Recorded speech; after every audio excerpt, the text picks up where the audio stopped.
I'm Jane Susswein. I'm president of the Mordecai Kaplan Center for Jewish Peoplehood, and couldn't be more delighted to introduce to you Jack Wolofsky, a longtime board member and supporter of everything Kaplanian. Jack? I call myself an Orthodox Kaplanian Reconstructionist. I label myself. But I first met Kaplan when, in the early 60s, when we invited him up to speak at McGill.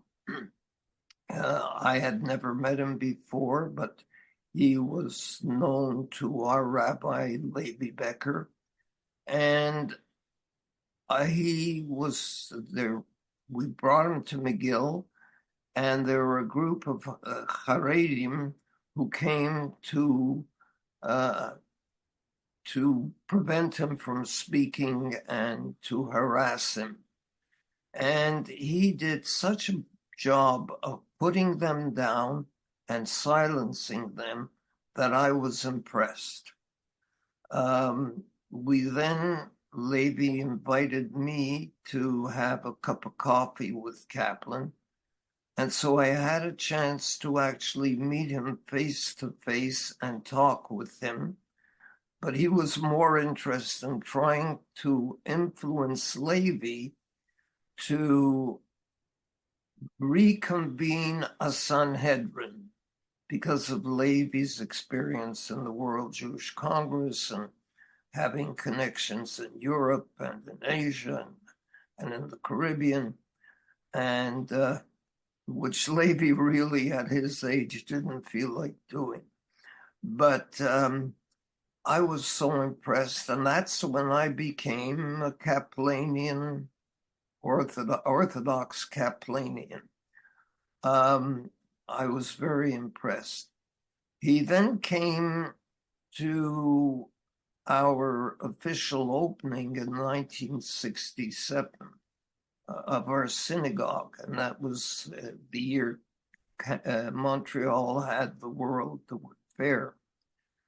And he spoke, and we had invited a particular person who was Minister of Justice, Elliott Trudeau. And after Trudeau heard Kaplan speaking, he says, I think I should become a Reconstructionist Catholic. And of course, the congregation all started laughing, but it was nice to hear. So I made it a point at Reconstructionist conventions to get to talk with Kaplan. And I just felt that there was so much power in this man, so much.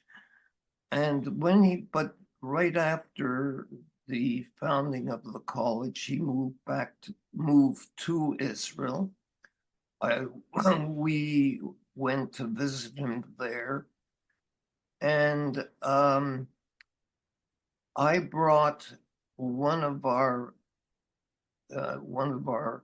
members' daughter who was studying at the Hebrew University, and Rivka, his wife, said it was okay for me to bring her, and he questioned her reasons for being in Israel, and just the way he said, go to my bookshelf, pointing, go to my bookshelf, pick out that book. And he says, now open it to page X, and don't ask me which page. And it's Ideas of Einstein. And he made her read, what does he say there? And he made her read that science without religion is lame, but religion without science is blind. And then he said, think, what does that mean? Think. You cannot have religion without science. And she was asking, and he said, well, just think. You're at the university, think. that was his theme. Think. And that's he repeated that. He repeated that when Levi Becker met him. He dictated a message to the congregation, and he, in it again, he repeats, science without religion is lame, and religion without science is blind. And of course, he's talking about analyzing what does religion do to people? What does religion mean? How does it act? And if you take his definition of the evolving religious civilization of the Jewish people and analyze it, that is what our religion is supposed to do, is to continually analyze what does it mean for us as individuals in our own personal development, and how community functions. And I visited with him often in Israel, and another time he said to me, the Orthodox will become like the Karaites. There will be two religions. At that time, Arnie Eisen was doing some studying in Jerusalem, and I met with Arnie, and I said, Arnie, Kaplan feels that we're going to have two Judaisms in the future. And Arnie said, no, I don't think so. I think the Orthodox are growing stronger, and there will be one religion.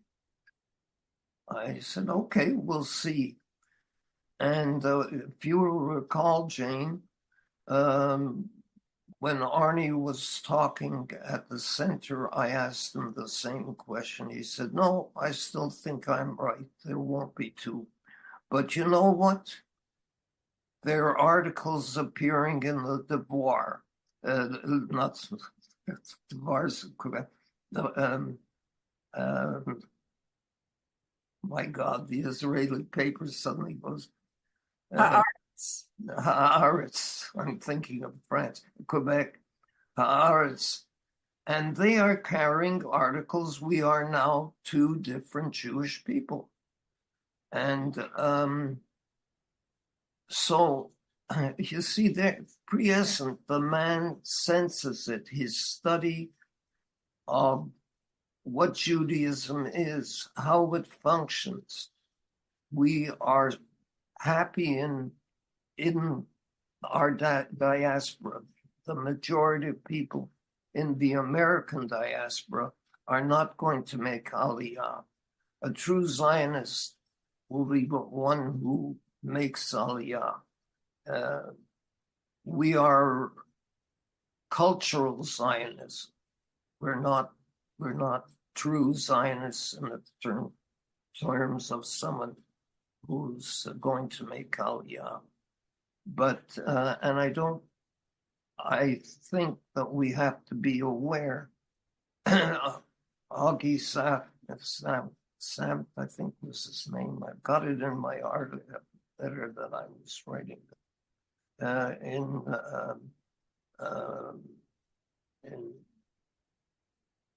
my head is not working.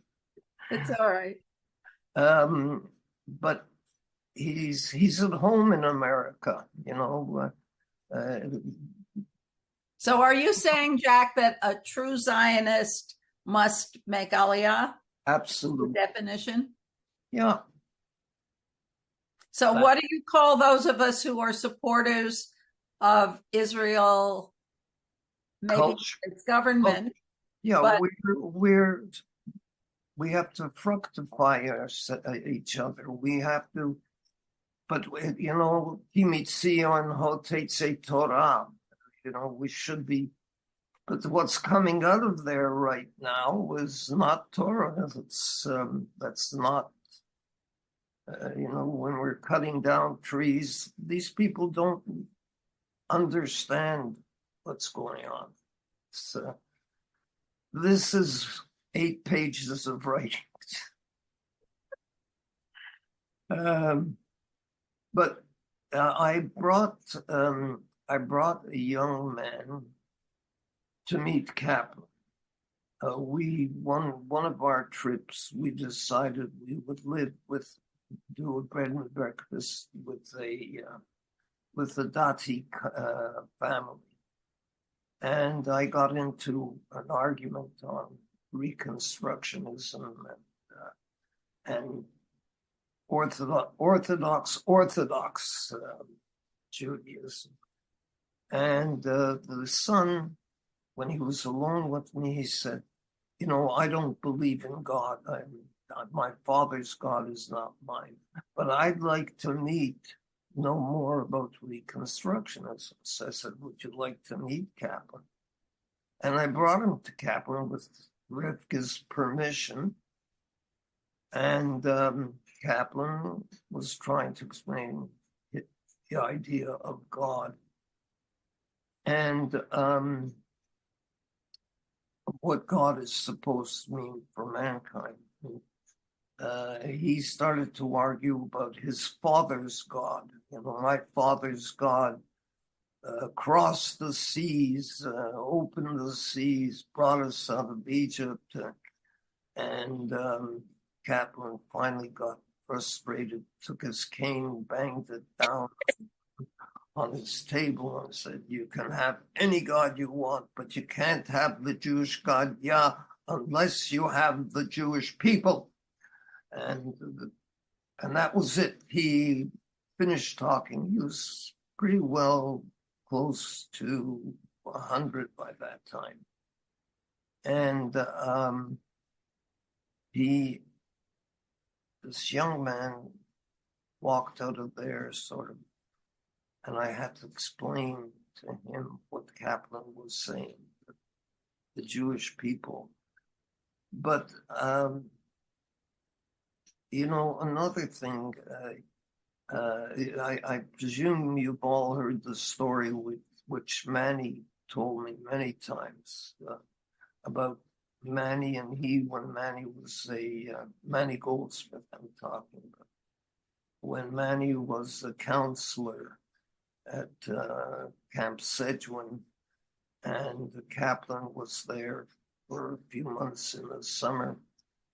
And he and Manny were walking down, and Kaplan was saying something and arguing. And Kaplan kept saying, no, you can't. That's not right. That's not right. You can't say that and that. And he said, but Rabbi, you yourself said, I could never have said that. And was very angry and walked away from Manny. And the next day in the dining room, he came up to Manny and he said, you're right, Manny. I looked myself up.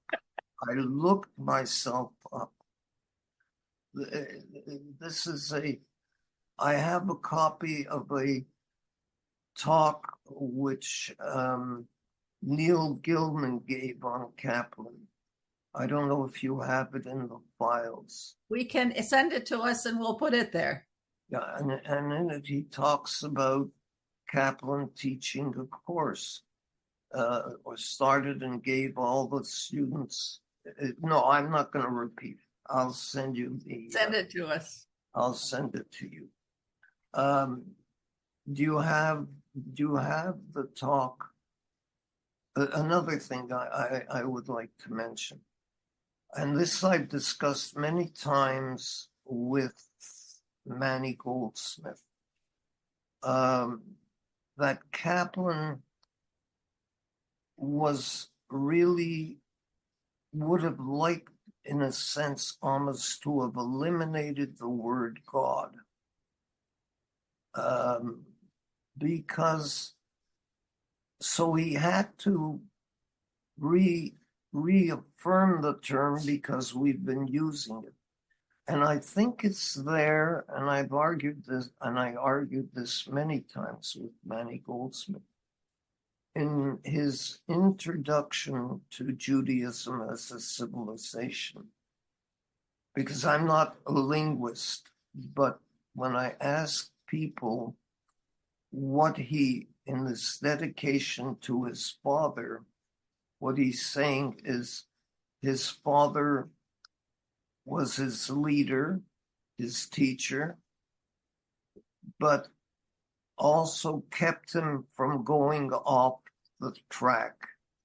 And so I think there is a loyalty to his father to not go that far in just eliminating the word God. And Manny,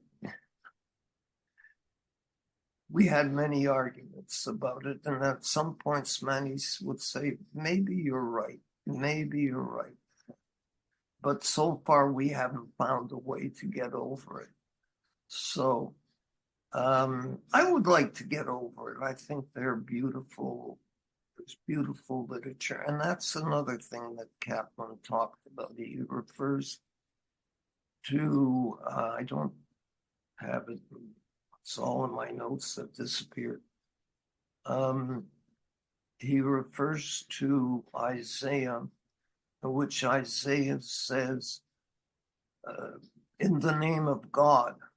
And he says that whereas this people come to me and repeat by rote, their wise men are losing their cunning, and their men of erudition are being eliminated. And what does he mean? We have to be not using a siddur, but creating new poetry, creating new, and being constantly renewed, constantly changed. And Kaplan inspired, you stand beside this man, and he's just there, and what he's done for Judaism, we don't realize that we, in fact, in Neil Gaiman's talk, he talks of we are living what Kaplan, all Jews, even the Orthodox, they're living in America. This is, what Ramaz, they're here, they're trying to, or not, they feel they bridge America with Orthodoxy. I'm not sure how, but they vote for Trump. All of the Orthodox vote for Trump. And this is not the Judaism of Mordecai Kaplan, but they don't realize that they're there, that they are there. And he points out when he wrote for a yeshiva, he wrote a purpose, and he used the term where we are living in two civilizations, the Jewish civilization and the American civilization. And this is Kaplan. So that's where I'm trying to go constantly. And can we include Canadian and the rest of the world where Reconstructionism seems to have a foothold? Yes. In fact, I have to say, I'll tell you a brief bit about. Uh, did you know who Alice Shalvey was? Yes, yes. Alice Shalvey was invited by an Orthodox rabbi's wife, um, who teaches at Concordia, but is orthoprax. And her husband is a rabbi at he's passed away. And she came, and I said to Levi, Levi, she's going to talk Saturday night because they won't have women in their service. And do you think we could invite her here for come on Saturday morning? He says, you can invite her, but she won't come. She's Orthodox. I said, I'll try. So I called her, and she said, well, I would come, but I don't walk. I don't ride. I said, well, that's okay. I'll come to your house and I'll walk with you. So we walked, and she came with me, and while we were walking, I talked about Reconstructionism. And she sat down beside Kay and me in the synagogue. And Kay was wearing a talit and a kippah, and I was wearing my talit. And when it came to the Birkat HaKohanim, so we both put our hand, Kay and I both put our hands around her and wrapped her and blessed her with the, and then she had an aliyah. And I said, before you go up for your aliyah, Kay took off her talit, put it on her, and she went and said, Asher Karvanu Lavodato. When she was talking, she said, I've had some wonderful experience. She says, I like the fact that you treat all of us as priests. All Jews are priests, and you bless each other. And she says, and the fact that I said the words, we're all called for service. We're not special. We're all called for service. And she expressed her appreciation of what was happening in our synagogue at that time. I have to tell you, she came home all in a dither, and she kept on repeating, I had an aliyah, I had an aliyah.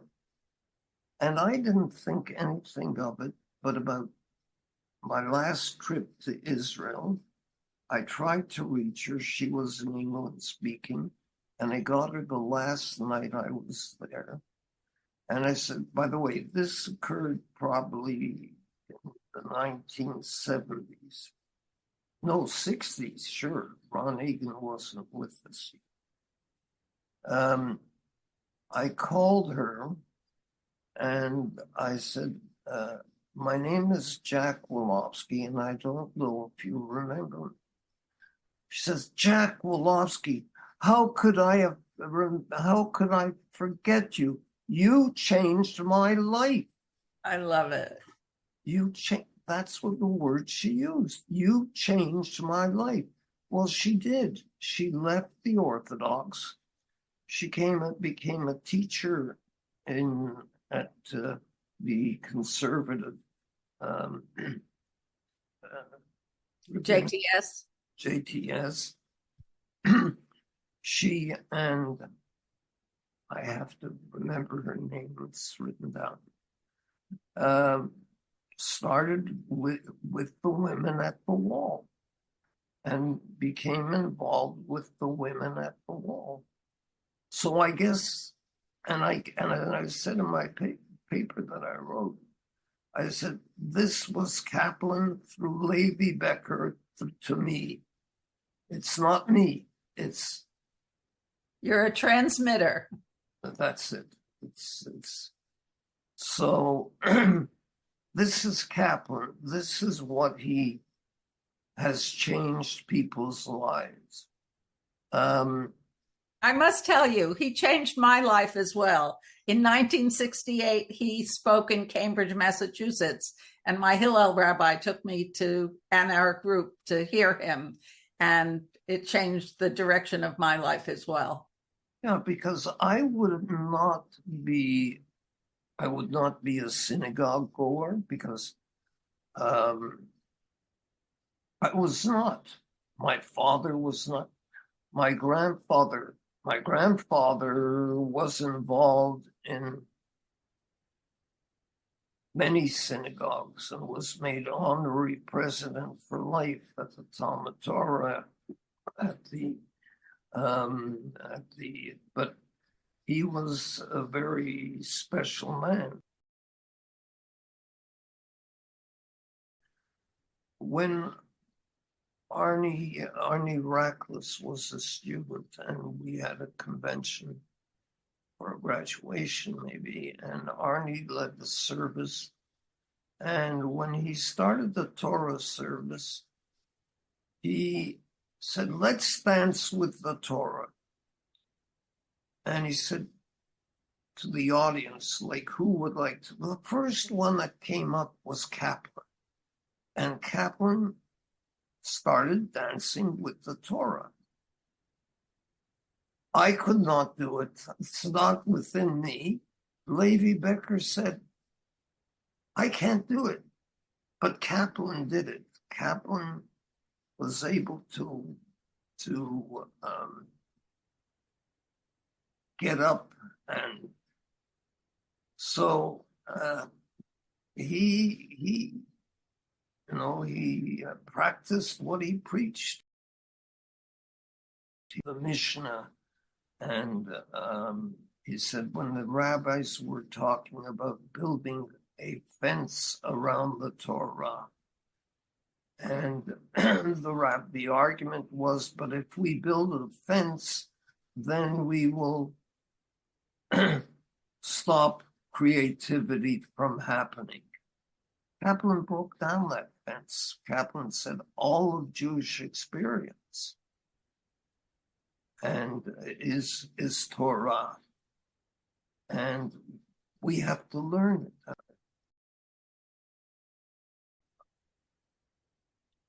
Tell me the story of Amos Oz and Kaplan. Well, Amos Oz wrote a book called In the Land of Israel, and in that book, he says that Judaism is much more than a religion. It's artwork, it's poetry, it's art, literature. So it's much more than a religion. And Manny Goldsmith had written the book, read the book, and made me aware of it. And so when I was going to Israel, I bought a copy of Judaism as a Civilization. I couldn't get a hold of him because he was working on the election. He was on Kibbutz Hulda at the time, which is somewhere between Jerusalem and Tel Aviv. But I couldn't get him. But finally, after I'd called about 5 times, the woman in the Misrad said, well, if you bring the book to the Central in Tel Aviv, they distribute all the mail. So I did that. And about 2 years later, when Amos Oz came to Montreal, I asked him, I said, did you read Judaism as a Civilization? I left it for you. And he looked at me and he said, are you Wolofsky? I said, yes.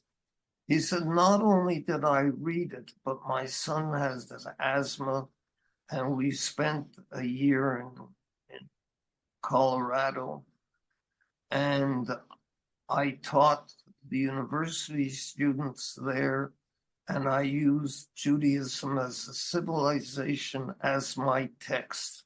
I love it. What a wonderful story.